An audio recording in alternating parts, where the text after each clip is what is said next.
Nas planícies áridas e poeirentas de Apã, no estado de Hidalgo, o vento sopra com a força de quem carrega o cheiro da terra seca sob o sol escaldante da tarde.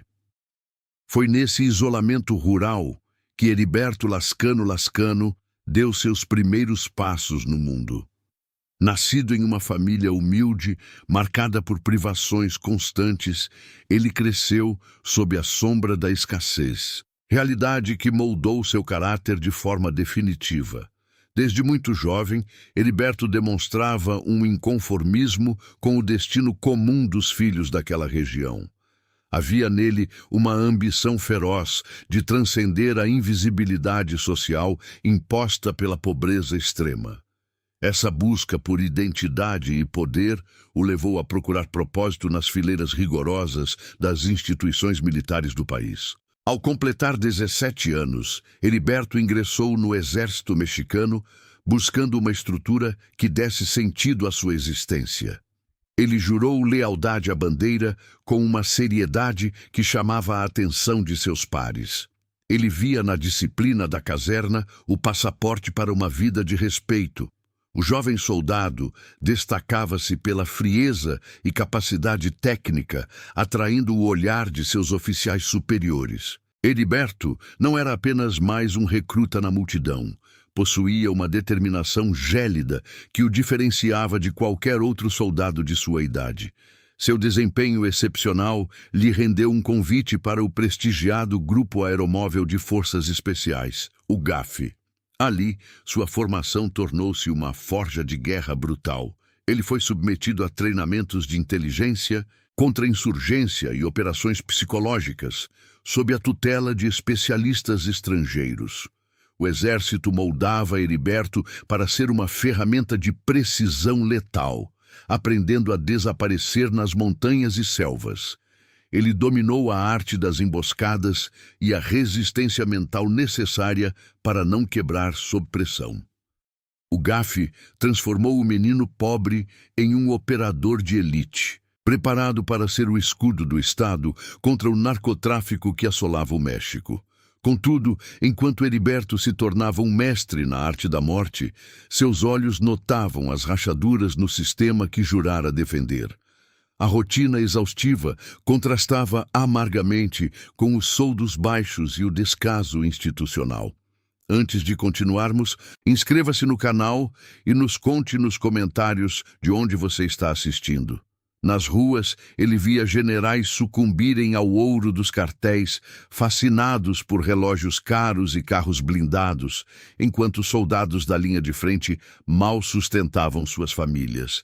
A semente da desilusão foi plantada no solo da ganância.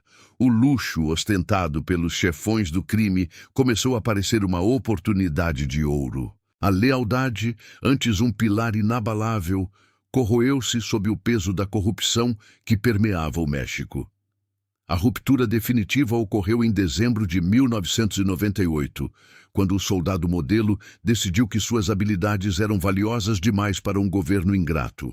Lascano abandonou seu posto e desertou, cruzando a linha que separa o herói do vilão. Levou consigo toda a expertise militar e a mentalidade estratégica que o Estado investira anos para cultivar. Seu destino era o Cartel do Golfo, liderado pelo astuto Osiel Cárdenas Guillén. Osiel buscava algo inovador, uma guarda pretoriana composta por profissionais da morte altamente treinados.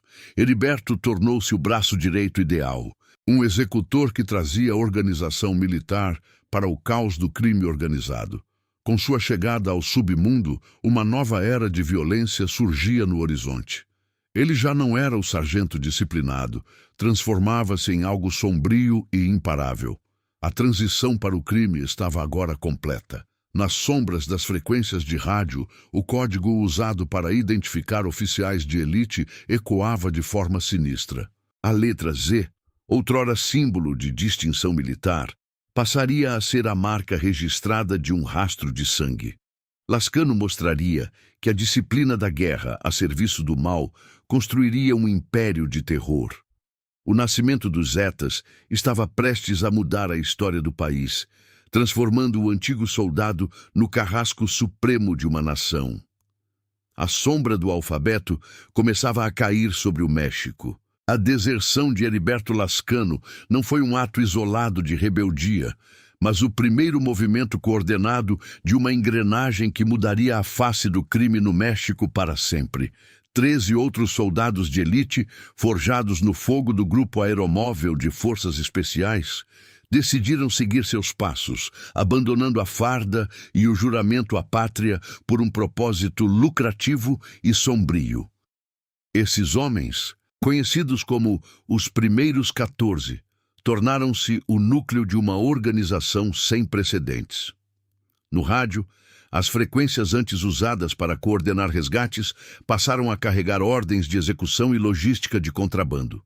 Lascano, com sua frieza calculista e olhar desprovido de hesitação, assumiu o codinome Z3. Embora fosse o terceiro na linha de comando original, sua visão estratégica logo o colocaria em destaque absoluto. Sob sua liderança tática, o grupo deixou de ser um bando de guarda-costas para se transformar em uma unidade paramilitar de intervenção rápida, capaz de enfrentar o exército regular em pé de igualdade. Lascano trouxe para as ruas de Tamaulipas lições de guerra convencional que aprendera com instrutores internacionais. Enquanto cartéis tradicionais operavam na base da improvisação e do suborno, o Z3 implementou perímetros de segurança, redes de inteligência eletrônica e táticas de cerco que deixavam seus oponentes atordoados. Ele via o território não apenas como um mercado de drogas, mas como um campo de batalha geográfico que precisava ser dominado através da logística militar. As cidades mexicanas testemunharam o surgimento de patrulhas coordenadas de caminhonetes blindadas e o uso sistemático de metralhadoras de grosso calibre. A disciplina era férrea e não permitia fraquezas. Se um soldado falhasse em sua missão, a punição era imediata e exemplar. No mundo de Lascano, a morte não era um fim biológico, mas uma ferramenta de gestão necessária para manter a coesão do grupo sob pressão extrema. O mito de El Verdugo, o carrasco, começou a ganhar contornos reais e sangrentos, espalhando horror por onde passava. Lascano não apenas ordenava as execuções, ele as transformava em espetáculos de horror psicológico.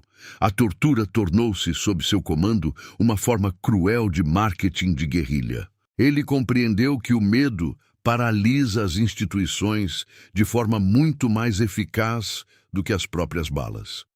O apelido era uma descrição de sua disposição gélida em desumanizar qualquer um que cruzasse seu caminho ou ameaçasse sua autoridade. Histórias de inimigos dissolvidos em barris de ácido ou mutilados publicamente serviam para enviar uma mensagem clara.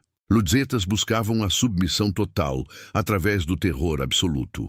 A hierarquia era rígida, quase monástica, e Lascano exigia de seus subordinados uma precisão cirúrgica, criando uma cultura onde a lealdade era garantida pela ameaça constante de uma morte lenta e solitária. A expansão territorial sob sua batuta foi devastadora. Com a precisão de um cirurgião de guerra, Lascano avançou sobre territórios rivais, forçando grupos estabelecidos a recuarem diante de uma violência tecnicamente superior. Eles não pediam permissão, simplesmente tomavam o controle, estabelecendo redes de extorsão que sufocavam a economia local e impunham sua própria lei.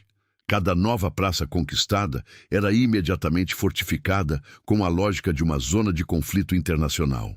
O Cartel do Golfo, sob Osiel Cárdenas Guillén, prosperava com esse escudo de ferro, mas a dinâmica de poder estava mudando silenciosamente. O Z3 estava construindo uma estrutura que, embora nominalmente servisse a Osiel, era leal apenas ao comando Zeta e à sua própria sobrevivência coletiva. No entanto, o equilíbrio de forças no crime organizado é volátil como o vapor de gasolina. Enquanto Heriberto consolidava seu domínio e aprimorava sua máquina de guerra, o destino preparava um golpe que testaria a resiliência de sua criação. Em março de 2003, um evento sísmico abalou as fundações da organização. Osiel Cárdenas Guilhem, o mentor que recrutara Lascano, foi capturado pelas forças federais em uma operação cinematográfica. A queda do líder deixou um vácuo de poder imenso no topo da pirâmide. O protetor havia caído, mas o carrasco estava apenas começando sua verdadeira ascensão ao ápice do mal. Com o líder do cartel do Golfo atrás das grades, Heriberto Lascano percebeu que a fera que o Estado criou já não precisava de mestres para ditar as regras do seu reino de sangue e terror.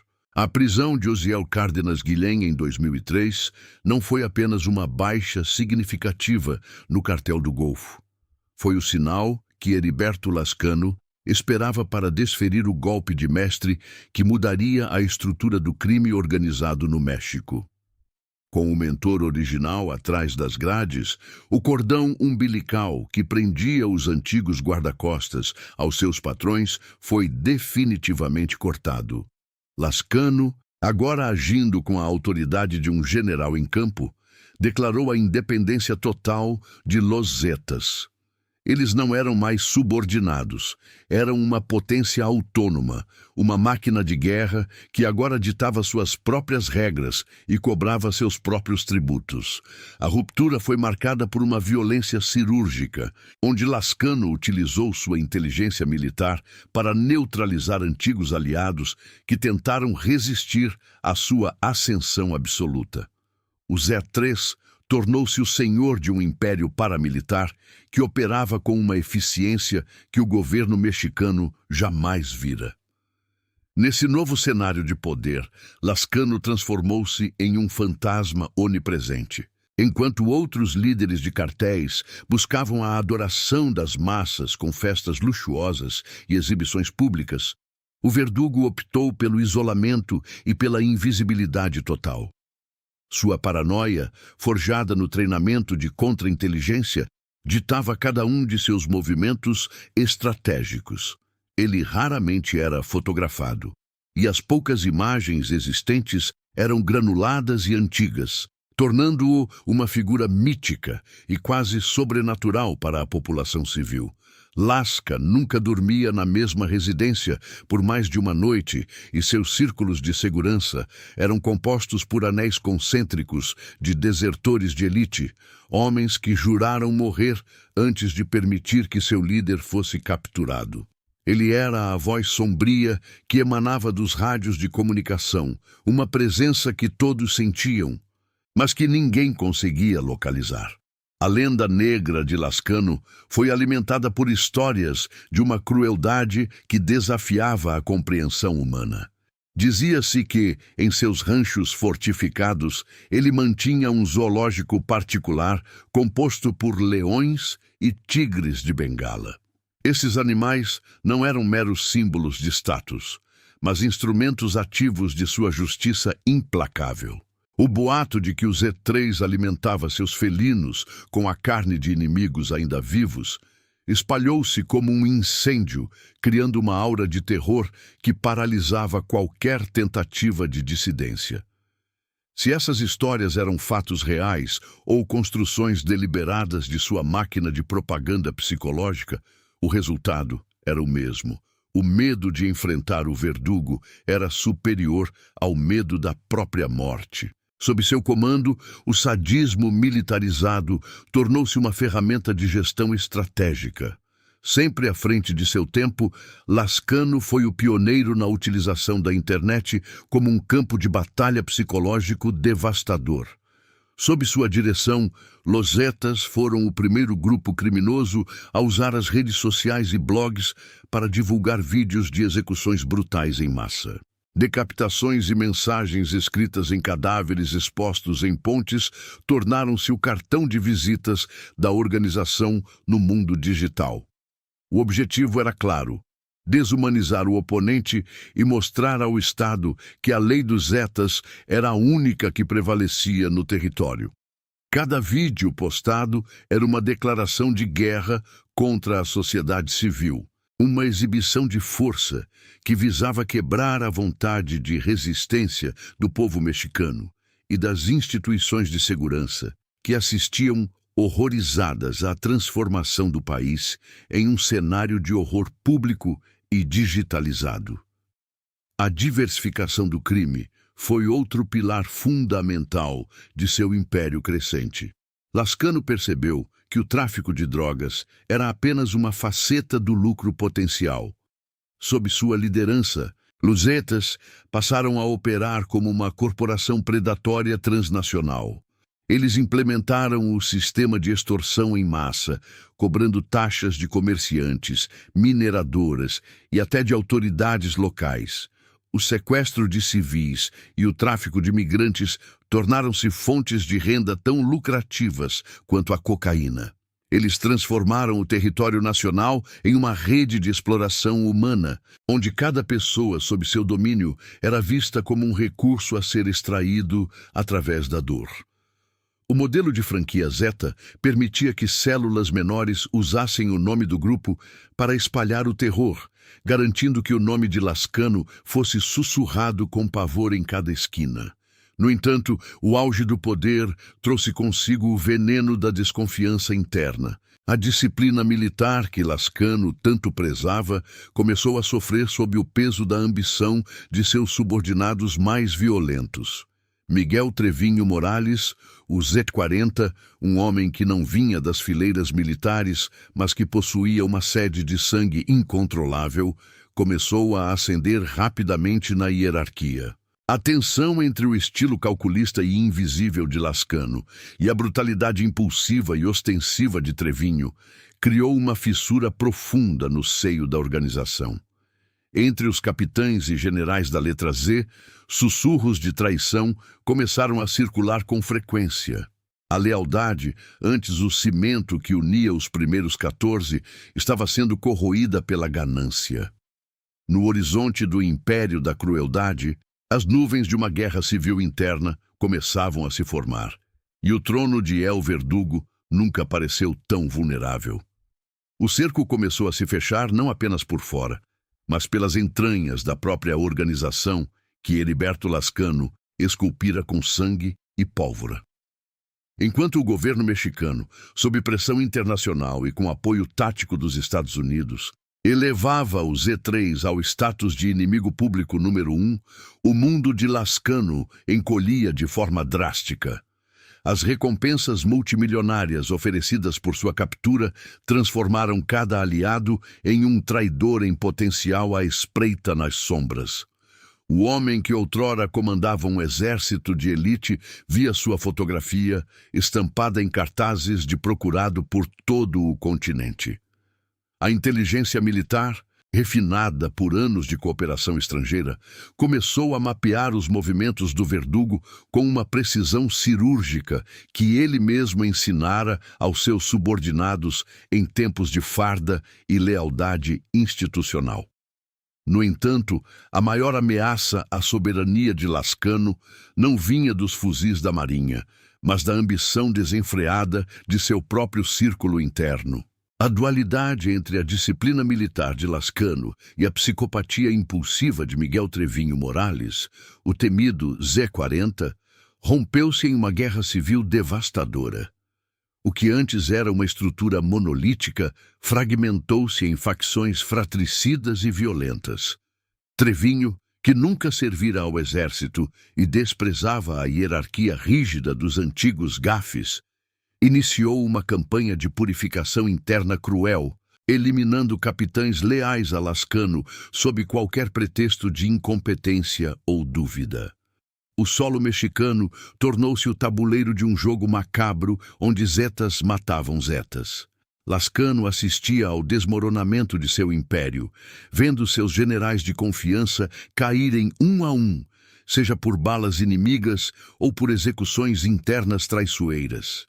A solidão do poder tornou-se a nova e amarga realidade de Heriberto. O homem que outrora movia batalhões inteiros com um simples comando de rádio, foi forçado a abandonar o luxo das propriedades urbanas e dos esconderijos sofisticados. Ele retirou-se para a zona rural profunda, escondendo-se em ranchos isolados e galpões esquecidos nos estados de Coahuila e Tamaulipas. O brilho das joias e o conforto foram substituídos pelo cheiro de terra seca e pelo isolamento total do mundo exterior. Sua rotina era marcada por uma paranoia constante. Ele já não confiava na própria sombra ou no som do vento. A comida era testada e as rotas de fuga eram revisadas a cada hora do dia. O verdugo transformara-se em um animal acuado, sobrevivendo apenas pelo instinto e pelas táticas de evasão, que eram o último vestígio de seu treinamento militar de elite. A perda de territórios estratégicos para o cartel do Golfo e para a facção dissidente de Zé 40 drenava rapidamente os recursos financeiros de Lascano.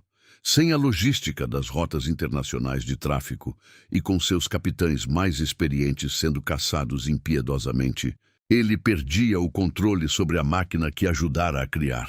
As operações militares do governo tornaram-se mais letais, baseadas em interceptações eletrônicas e informações de informantes que, apavorados com a brutalidade crescente, buscavam a proteção das autoridades.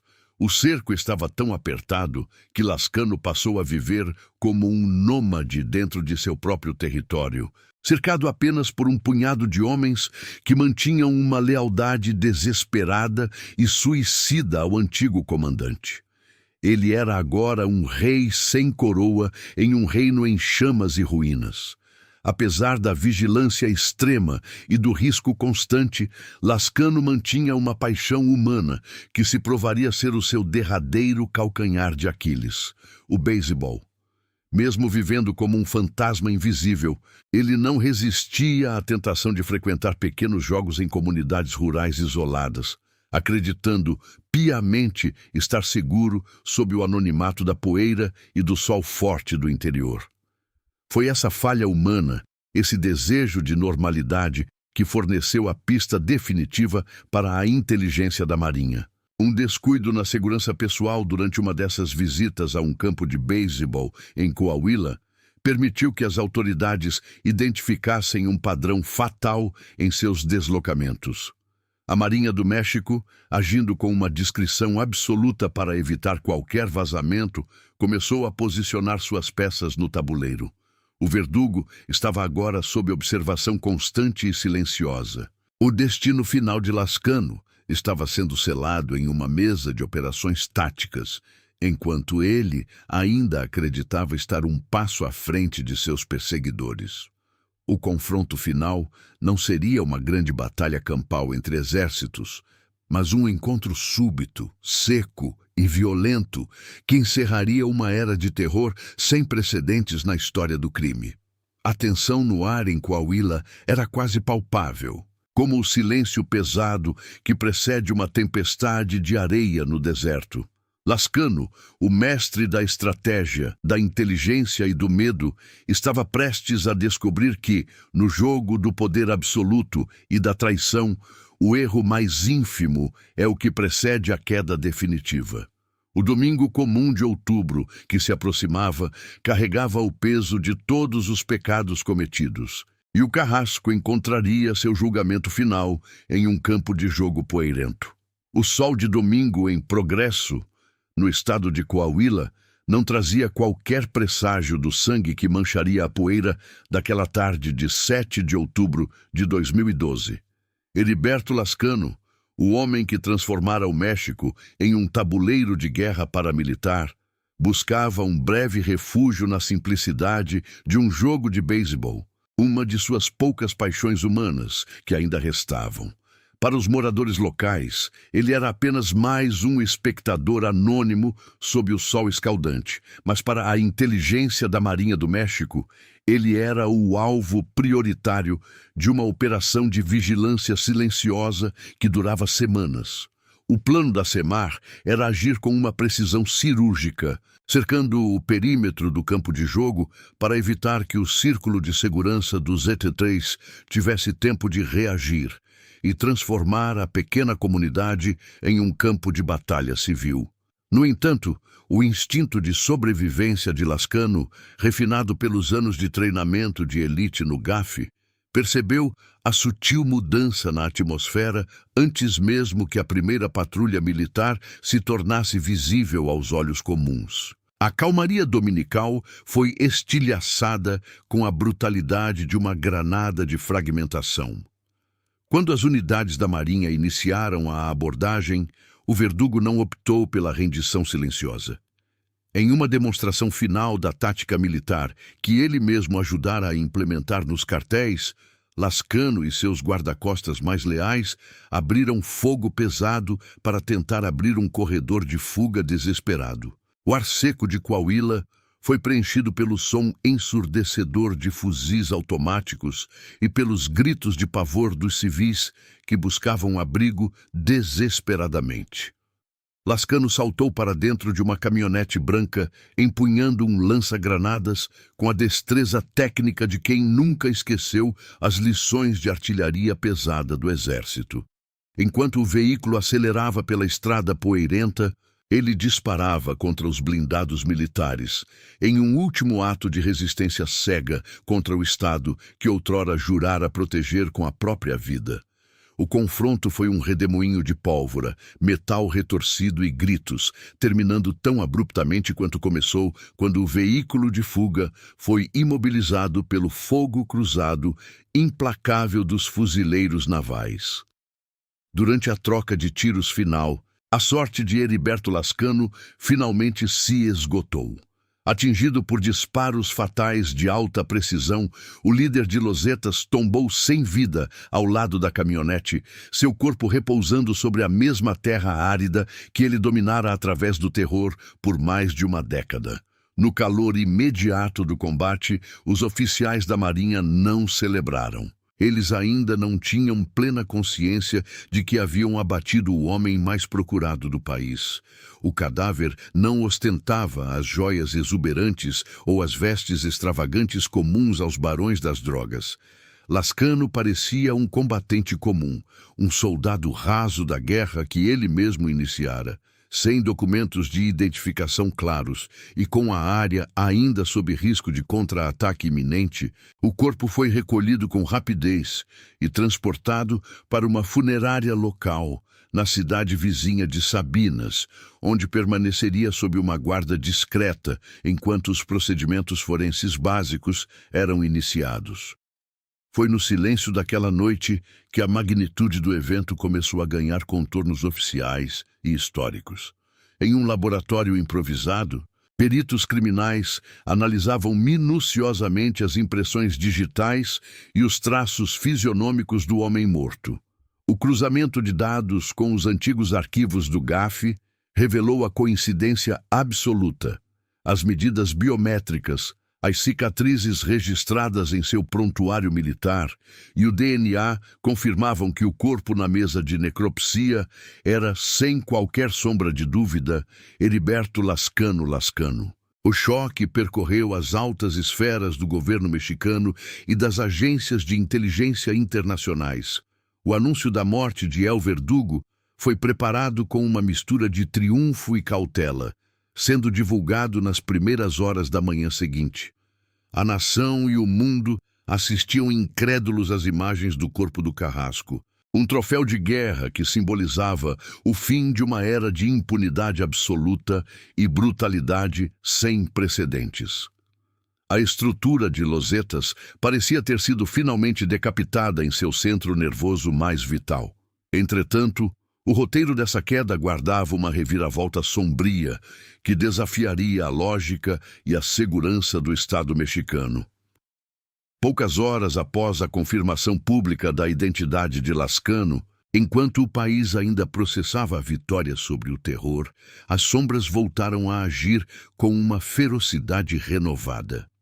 Na madrugada silenciosa de segunda-feira, um comando fortemente armado invadiu a funerária em Sabinas. Agindo com uma coordenação tática impecável e utilizando veículos pesados, os criminosos neutralizaram os poucos seguranças presentes e, em um ato de audácia que beirava o surreal, roubaram o cadáver de seu mestre. O corpo de Z3 foi colocado em um furgão e levado para um destino desconhecido, desaparecendo para sempre na vastidão do deserto mexicano. O que deveria ser o funeral definitivo de um tirano transformou-se instantaneamente em um mistério insolúvel que humilhou as autoridades e deu início a uma nova série de lendas urbanas sobre o paradeiro final do homem que, mesmo após a morte, continuava a zombar do sistema que o criara. O silêncio que se seguiu ao roubo do corpo de Heriberto Lascano em Sabinas foi mais ensurdecedor do que o tiroteio que o derrubou em progresso. A audácia do comando armado que invadiu a funerária na calada da noite não foi apenas um resgate fúnebre planejado por subordinados leais. Foi uma última bofetada tática no rosto das instituições de segurança do México. Enquanto o furgão desaparecia nas estradas de Coahuila, o governo federal via-se mergulhado em um pesadelo logístico e de relações públicas. Como o troféu mais valioso da guerra contra o crime fora levado tão facilmente. A ausência física do cadáver abriu as comportas para teorias da conspiração que ainda ecoam nos gabinetes do poder. Para muitos, a morte do verdugo fora uma encenação magistral, uma saída estratégica para um homem que precisava desaparecer para sobreviver. Diziam que o DNA fora forjado e que o homem abatido era meramente um sósia sacrificado, permitindo que o verdadeiro Lascano fugisse para as montanhas. No entanto, as evidências forenses coletadas nas poucas horas em que o corpo esteve sob custódia estatal eram contundentes. Cicatrizes de batalhas passadas e impressões digitais confirmavam um fim violento e real. O mistério do corpo roubado cimentou a aura de intocabilidade que Lascano cultivara em vida, transformando sua queda em um mito persistente. Em Pachuca, o mausoléu luxuoso que ele mandara construir, rivalizando com igrejas locais, permanecia com seu nicho central vazio. É uma ironia cruel que o homem que transformou o solo mexicano em um cemitério não tenha um lugar onde seus ossos repousem. A cripta tornou-se um símbolo de uma era onde senhores da guerra ditavam regras sobre a própria finitude. Com a queda definitiva do verdugo e o sumiço do cadáver, a coesão de Losetas esfarelou-se como areia seca entre os dedos. Lascano era o arquiteto que mantinha a disciplina militar dentro da barbárie. Sem sua mão de ferro para mediar conflitos e planejar a logística em larga escala, a organização mergulhou em uma fragmentação canibalística. Miguel Trevinho Morales, o Zé 40, assumiu uma das facções, mas o grupo original dividiu-se em células menores e mais selvagens. Cada bando tentava superar o anterior em termos de sadismo e terror local, sem a estrutura de comando que o Z3 tanto prezava. O Império Paramilitar transformou-se em uma constelação de gangues brutais, ainda mais imprevisíveis para a população civil. A morte de Lascano inaugurou a democratização do horror, onde o vácuo de liderança foi preenchido por aspirantes a tiranos sem código de honra.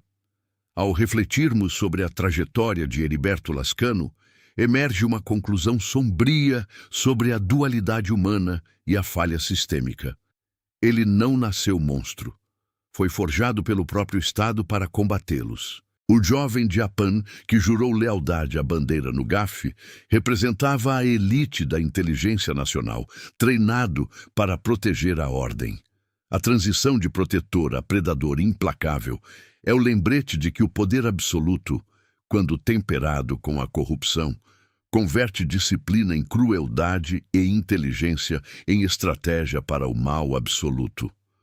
O sistema criou a arma perfeita e perdeu o controle sobre ela, permitindo que táticas de elite fossem usadas para escravizar cidades inteiras.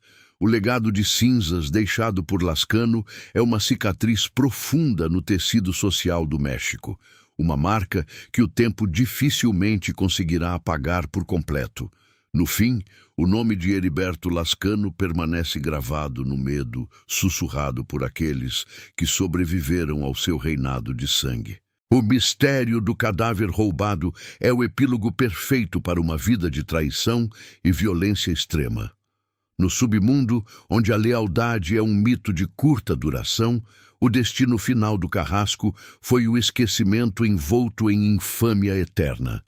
A figura do Z3 serve como aviso de que a glória conquistada através da morte é volátil, como o vento de Coahuila. O homem que desejava ser imortalizado em mármore terminou como uma sombra sem túmulo, um fantasma que assombra a história moderna, provando que, na guerra do tráfico, o único prêmio real que aguarda os tiranos é uma cova rasa, o desaparecimento absoluto ou o silêncio eterno de um túmulo vazio.